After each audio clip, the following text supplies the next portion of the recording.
I'm going to show you the hidden gem in Southeast Asia on what we call Laos.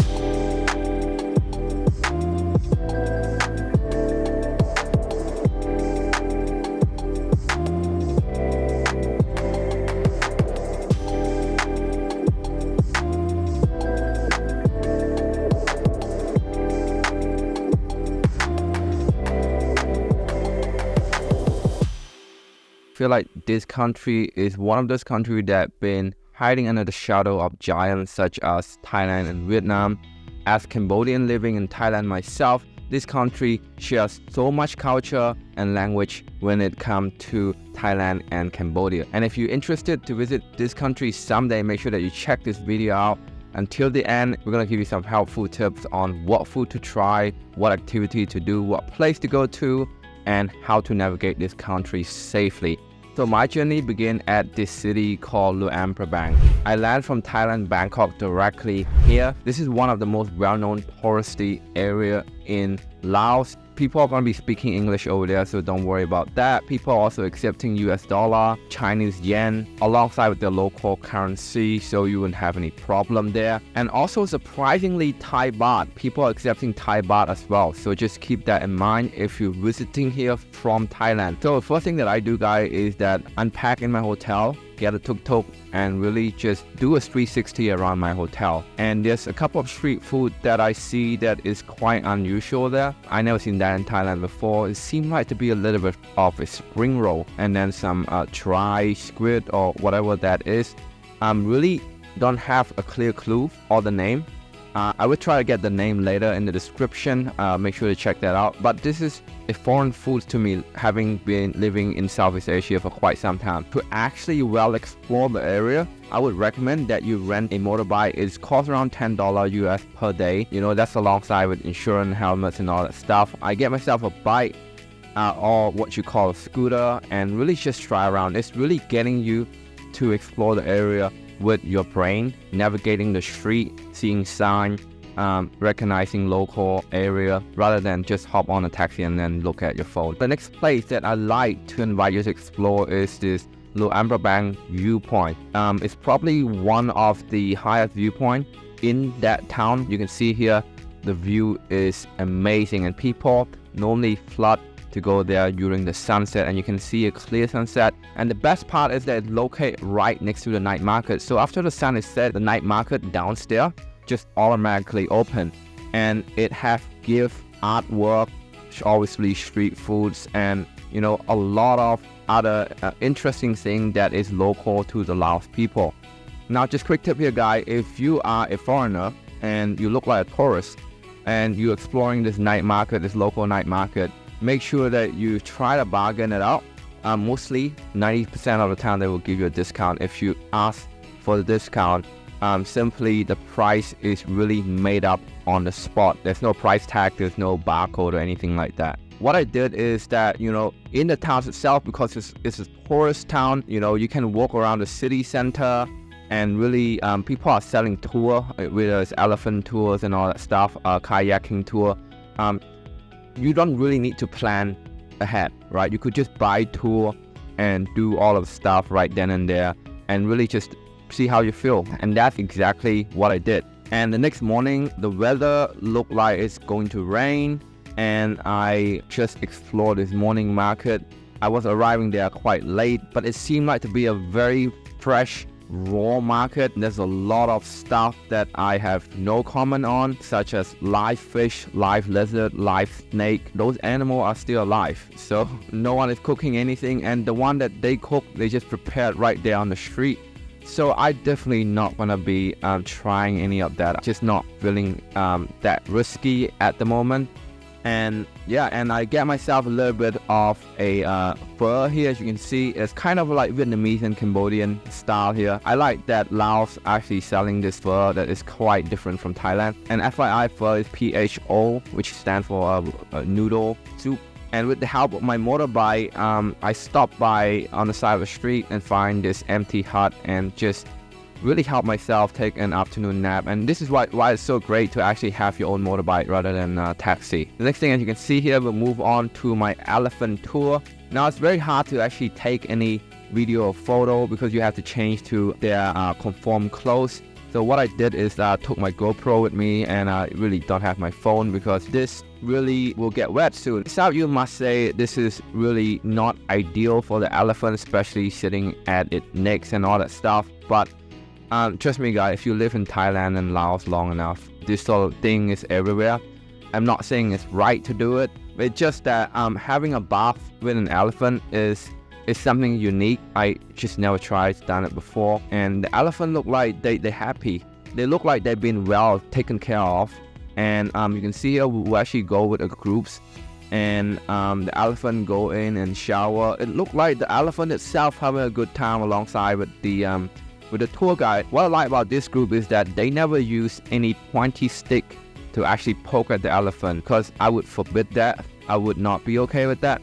So all they do is look like these guys, the elephant rider, it sounds like they have a relationship with this elephant since they were young, right? Because they have name, they call each other name, and the elephant is very receptive to their word and their command. And it's like they know each other since kid. And you can see here, we have some photo of other people in the group as well, because I'm the only one with the GoPro, so I really just helping other people taking a photo back there. And you know, the actual bath is actually a very delightful experience. And if you're wondering, this is what real river water look like. It's not blue like the swimming pool that you have in your condo, right? So it really looked brown like that. The tour guide say it would be clean to drink, but obviously I didn't drink. And at the end, you have permission to pet, feed elephants, and buy food for the elephant. And really just having that one-on-one time with the elephant, as well as tipping the guide, which I end up doing both. And it was an amazing experience. Guys, this is such a surreal experience, like it's being like this close to my friend. Wow, elephant is such an amazing creature. This guy have been kept very free. There's no cage, there's no wires, there's no seat on top of them. It's just in their natural inhabitant. And the villager of this couple workers that take care of them. That was really friendly. The elephant is really happy. Like they eat very well.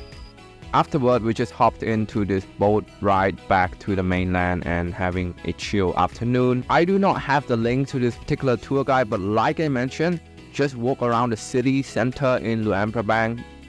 I would say from memory they're around $40 US per person to attend this kind of tour, and it would take you around half day. So the next day we went to the famous Kuang Si Waterfall. I'll leave that link in the description as well. It's honestly one of the most beautiful waterfall that I have ever seen in my life.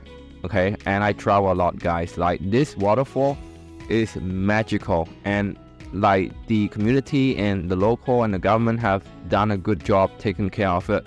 It's absolutely clean, there's no rubbish. The water is so clear, you can see the fish swimming around, right? The first floor is only for taking photo. You can see here I have some drone shot to show you how amazing it is. It's just absolutely stunning.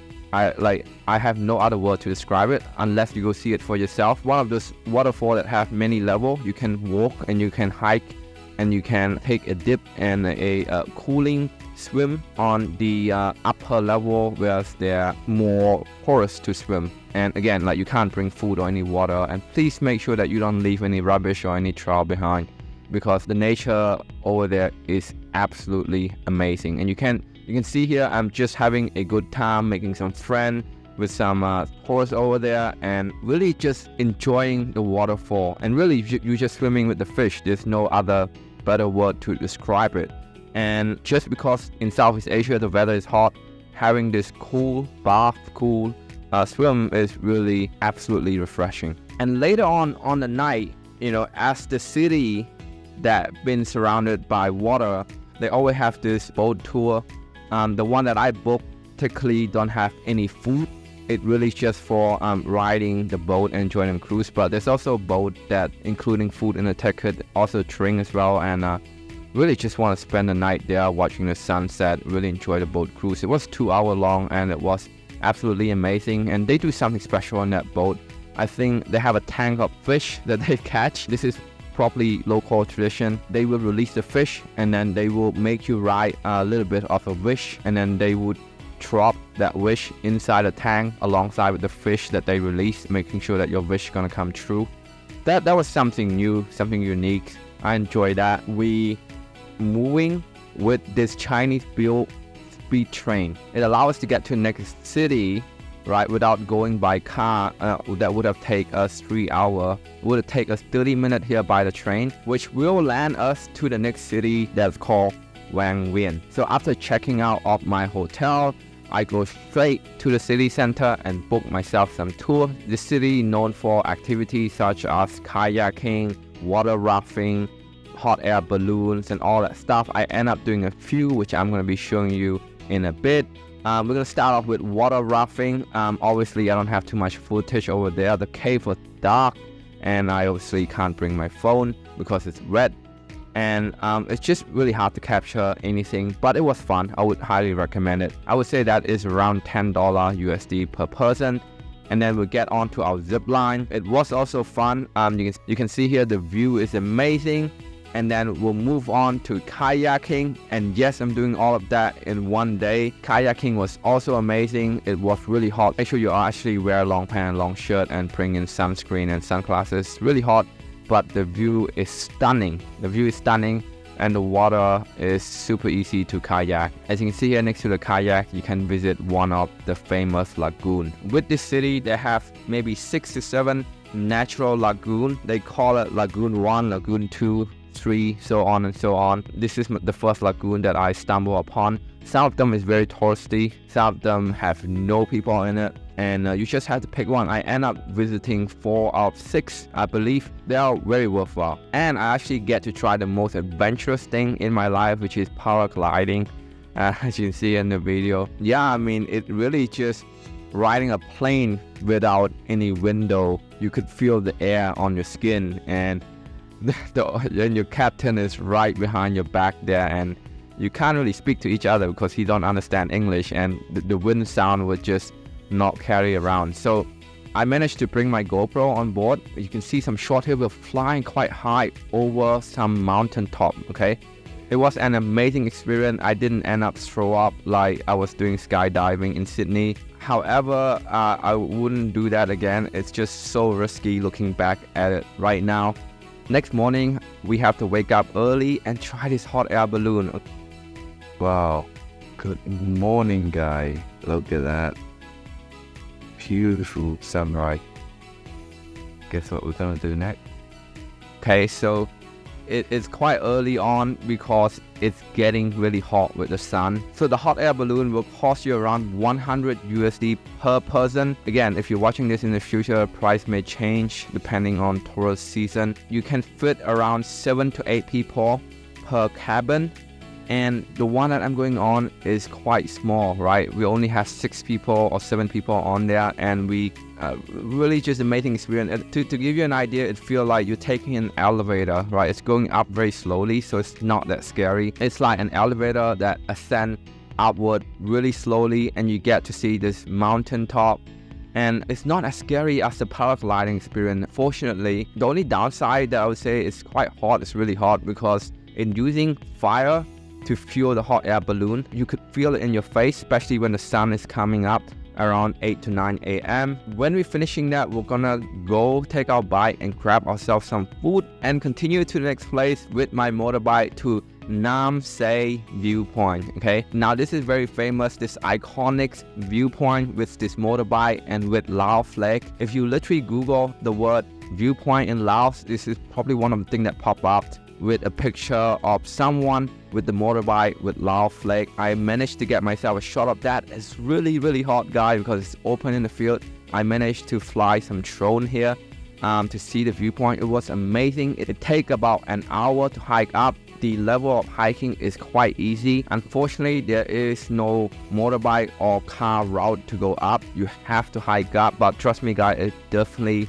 worth the time and the hike, and it's really giving you that good morning start to sweat yourself out and enjoy this amazing, mind-blowing viewpoint. So after the viewpoint, my mission is to visit as many lagoons as possible. Like I said, they have around 5 to 6 lagoons in there. Some of them are not so touristy. I want to find the hidden gems, and I believe this is lagoon number 3. But if you literally just type lagoon near me on Google Maps, while you're in the city, you will see a lot of Google review, and you can make your own decision by then. Like I said, I hire my own private kayaking tour, and the tour guide literally just sit behind me and just show me around the river, and he do the best part, which is really kayaking. So all I have to do is just sit there and enjoy the view. It was really fun. So moving to the next day, we land ourselves on the capital city, which is Vientiane. The capital city actually so close to Thailand. Like just across the river, you will get to Thailand. Now Vientiane have a lot of places to do, such as restaurant, night markets, local shops, massage shops, and all the interesting stuff. But unfortunately, I only have a day that I spent on it, so there's not much to talk about in Vientiane. It has this amazing hero, I'm not sure whose the name is, as a statue here. However, just like any capital city, it is for business, it is for commerce, it's for government, it's really not for exploring.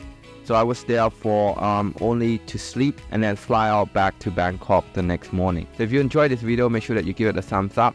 And check the link in the description for all of the places and the reference mentioned in this video. So this is Vico Kang traveling in Southeast Asia, and if you want to know how I was able to semi-retire in Southeast Asia in my 20s, make sure that you check the link in the description to join our community to start your own online business, which will allow you to achieve freedom on the road with your term.